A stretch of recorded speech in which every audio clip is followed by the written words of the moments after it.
जो में हम लोग देखेंगे बटन नेविगेशंस पर। बटन नेविगेशंस पर इस तरह का जो बटन नेविगेशन बार है, ये हम लोग इस वीडियो में देखेंगे कि किस तरह ये बटन नेविगेशंस बार बनाया जाएगा। और यहाँ पे ये जो फ्लोटिंग एक्शंस बटन है, इसको किस तरह डिजाइन किया जाएगा वो हम लोग देखेंगे इसी वीडियो ट्यूटोरियल के अंदर। हम लोगों का प्लेन पेज है जिसमें हम लोगों को अभी स्कैफोल्ड के अंदर एक एट्रीब्यूट यूज करना होगा। अभी यहाँ पे स्कैफोल्ड के अंदर एक एट्रीब्यूट यूज करना होगा जिसका नाम होगा बटन नेविगेशंस बार। बटन नेविगेशंस बार बोलकर यहाँ पे एक ऑप्शन डालना होगा और इस बटन नेविगेशंस बार को के साथ यहाँ पे एक क्लास विजेट क्लास को यूज करना है जो क्लास ऑलरेडी फ्लटर टीम्स बना के रखा है। इसका नाम है VODT बटन ऐप बार। ये बटन ऐप बार के अंदर हम लोगों को डिजाइन करना पड़ेगा। तो बटन ऐप बार के अंदर जो डिजाइन करेंगे उसके लिए पहले हम लोगों को चाइल्ड के अंदर यहाँ पे रो विजेट हम लोगों को यहाँ पे कॉल करना होगा। रो विजेट बेसिकली एक रो एलिमेंट है जिसके अंदर हम लोग मल्टीपल चिल्ड्रंस कॉल कर सकते हैं। वो भी मल्टीपल चिल्ड्रन जो है वो भी विजेट्स होगा। यहाँ पे हम लोग अभी आइकन बटन यूज कर सकते हैं जिससे आइकन मिले, मतलब यहाँ पे हम लोग आइकन डालेंगे। तो अभी यहाँ पे आइकन लेता हूँ। अभी इस आइकन के अंदर आइकॉन्स करके यहाँ पे इसको डालता हूँ और ऑन प्रेस के अंदर अभी कुछ डालना नहीं है तो इसलिए यहाँ पे ओनली ब्लैंक छोड़ देना है। तो यहाँ पे ऑलरेडी एक मेनू ऑप्शंस आ चुका है। तो ये जो मेनू ऑप्शन आ गया है इसको बोलते हैं बटन बार। तो इस बटन बार का जो कलर हेडर में है टॉप में, उसी सेम कलर को अगर हम लोगों को यहाँ पे दिखाना है तो इसीलिए यहाँ पे कलर बोलकर एक ऑप्शन होता है, कलर एट्रीब्यूट। तो इस कलर एट्रीब्यूट के अंदर जो हम लोग डिफॉल्ट थीम कलर सेट किए थे उसी थीम कलर को कॉल करने के लिए प्रोसेस कुछ इस तरह है। प्राइमरी कलर यहाँ पे सेट कर दिए। अभी प्राइमरी कलर सेट करने के बाद यहाँ पे जो बटन कलर है, जो आइकन कलर है, ये आइकन कलर स्मॉल दिख रहा है, मतलब छोटा दिख रहा है। तो अभी इसको थोड़ा बड़ा करना है तो यहाँ पे आइकन साइज बोलकर यहाँ पे ऑप्शन है। तो यहाँ पे डिफॉल्ट आइकन साइज ऑलरेडी हम लोगों के पास 24 होता है। तो यहाँ पे इस आइकन साइज को मैं 36 कर देता हूँ, तो थोड़ा काफ़ी ज़्यादा बड़ा लगेगा तो इसको 30 कर देता हूँ, यही बेहतर होगा। उसके बाद यहाँ पे जो आइकन यहाँ पे मैंने यूज़ किया तो उस आइकन का कलर मैं सेट करता हूँ। तो यहाँ पे डिफ़ॉल्ट कलर में वाइट करने चाहता हूँ क्योंकि यहाँ पे भी वाइट है, यहाँ पे भी वाइट है। तो यहाँ पे कलर्स करके यहाँ पे वाइट लिखता हूँ तो बेहतर होगा। तो यहाँ पे कलर वाइट ये वाला ऑप्शन सेट हो चुका है। तो ये जो है ये बटन सेट हो गया है, ठीक है। तो अभी ये जो आइकन बटन है इस आइकन बटन को मॉडल के फिर एक कॉपी करते हैं। तो दूसरा आइकन बटन यहाँ पे क्रिएट हुआ, तीसरा आइकन बटन क्लिक किया, चौथा आइकन बटन, 4 आइकन बटन यहाँ पे सेट कर लिए। ये 4 आइकन बटन को सेट करने के बाद यहाँ पे आइकन चेंज कर लेते हैं। लास्ट वाला सेटिंग आइकन सेट करते हैं। उसके पहले वाला आइकन यहाँ पे आइकन सेट करते हैं और साथ में यहाँ पे होम वाला जो है यहाँ पे पेजेस बोलकर एक आइकन यहाँ पे सेट कर देते हैं। तो ये सारे आइकन यहाँ पे सेट हो चुका है। अभी करना क्या है कि ये जो भी आइकन अभी सेट हो चुका है इस आइकन को इक्वली डिस्ट्रीब्यूट अगर करना चाहते हैं तो इस रो के अंदर पे जाके यहाँ पे मेन एक्सेस अलाइनमेंट में जाना पड़ेगा। यहाँ पे मेन एक्सेस अलाइनमेंट बोलकर एक विजेट है।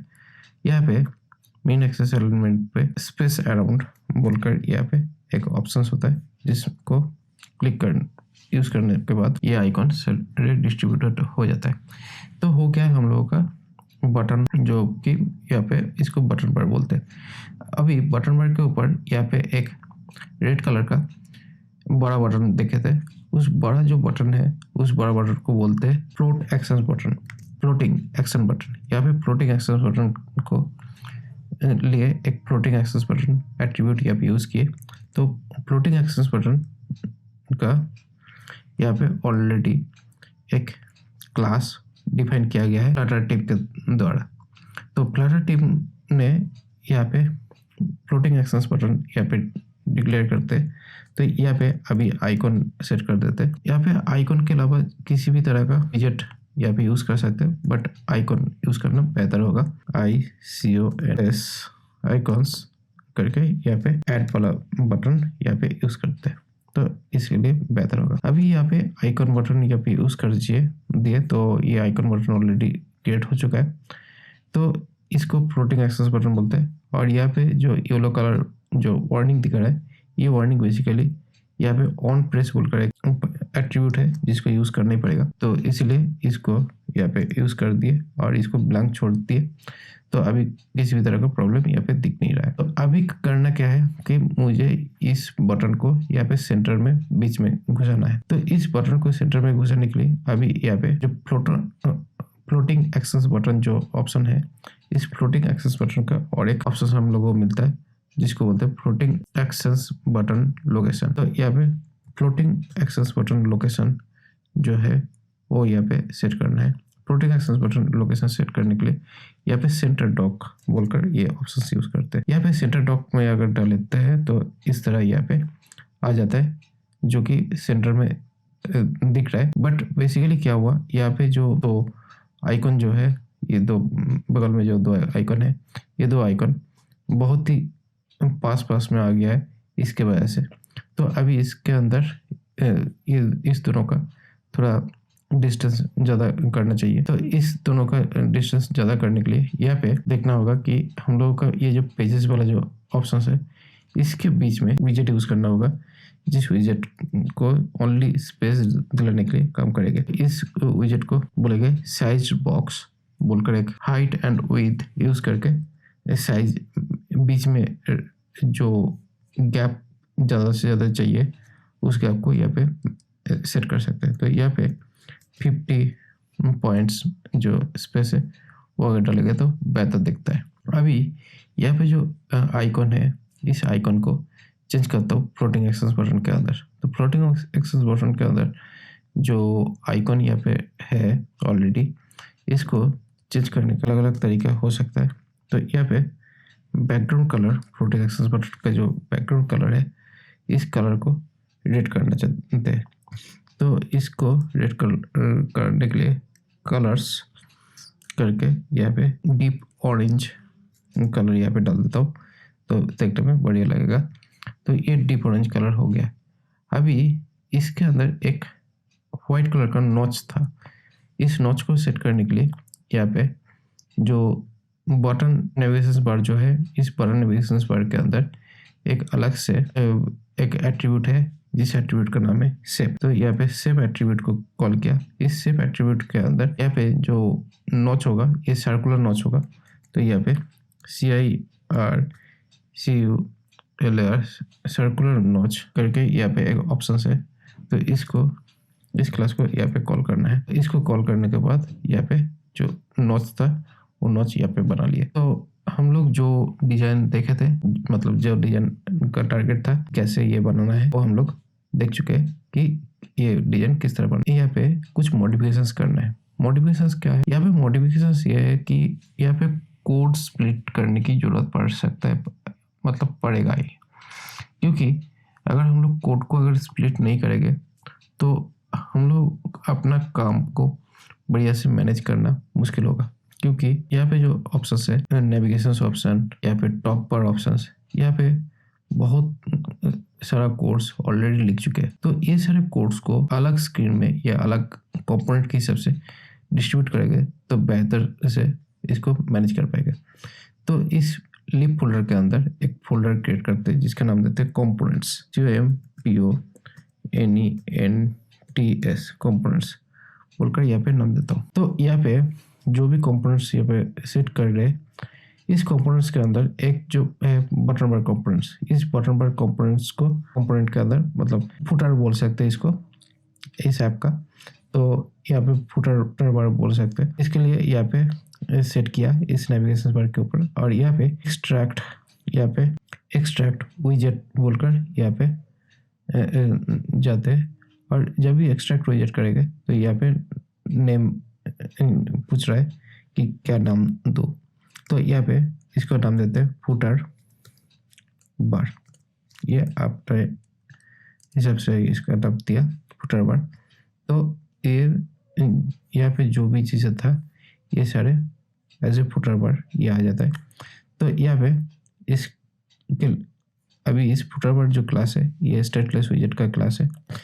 तो इस फुटर बार विजेट को एक अलग से कंपोनेंट के अंदर डाल देते हैं, फुटर डॉट DART डार्ट करके यहाँ पे ये जो क्लास है ये क्लास को पूरा ऐसे कट करके इस फाइल के अंदर डाल देते हैं। इस फाइल के अंदर डालने के बाद यहाँ पे जो रेड कलर आ रहा है ये रेड कलर बेसिकली इंपोर्ट करने के बाद ये प्रॉब्लम चला जाता है। तो यहाँ पे ये जो प्रॉब्लम है ये प्रॉब्लम हट जाने के बाद इस फुटर बार को यहाँ पे इंपोर्ट कराना होगा। तो इस फुटर बार को यहाँ पे इंपोर्ट करने के लिए कंट्रोल स्पेस दबाए तो ऑलरेडी जो फुटर था वो फुटर डॉट डार्ट जो है वो यहाँ पे इंपोर्ट हो चुका है इस होम कंपोनेंट के अंदर। अभी यहाँ पे हेडर बार जो है यहाँ पे हेडर बार को भी अलग कर लेता हूँ। तो यहाँ पे हेडर बार को अलग करने के लिए यहाँ पे भी फाइल क्रिएट करता हूँ जिसका नाम देता हूँ हेडर डॉट डार्ट करके।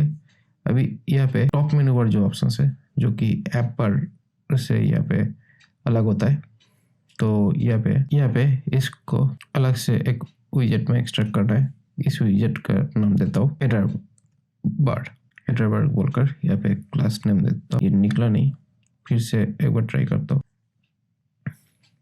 एक काम करता हूँ, अभी इस हेडर बार को अलग से विजेट में ले नहीं जा पा रहा हूँ क्योंकि यहाँ पे कुछ इंटरनल मेथड्स को कॉल किया गया है इंटरेक्टिविटी के साथ। तो इसी वजह से यहाँ पे एक्स्ट्रैक्ट विजेट नहीं कर सकता। तो यह मेथड में अभी के लिए इसको अलग करता हूँ।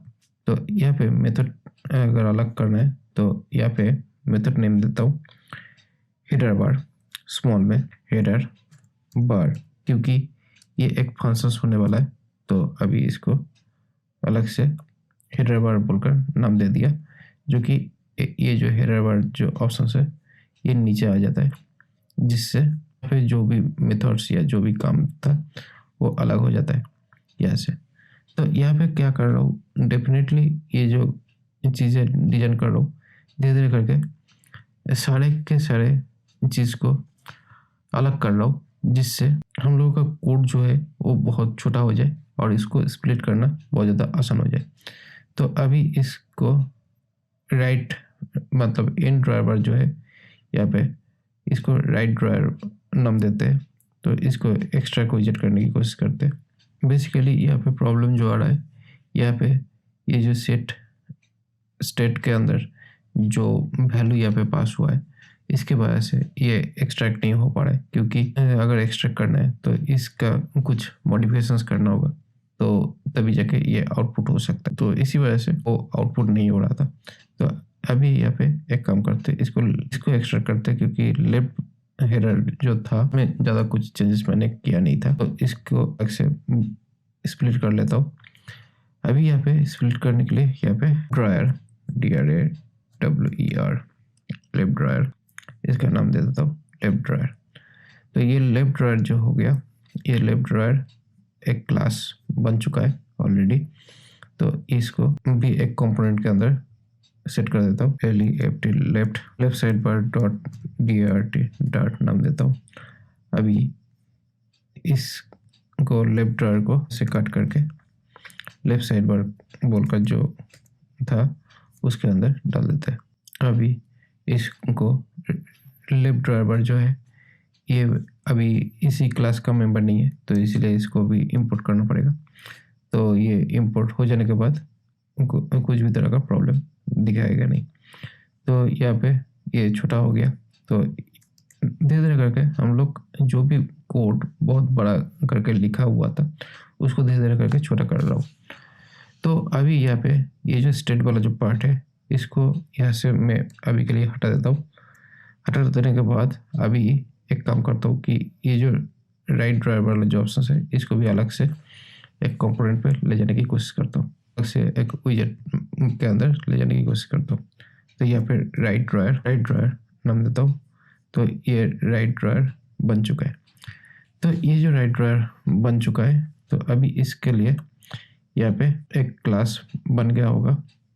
तो यहाँ पे ये राइट ड्रायर क्लास ऑलरेडी बन गया है।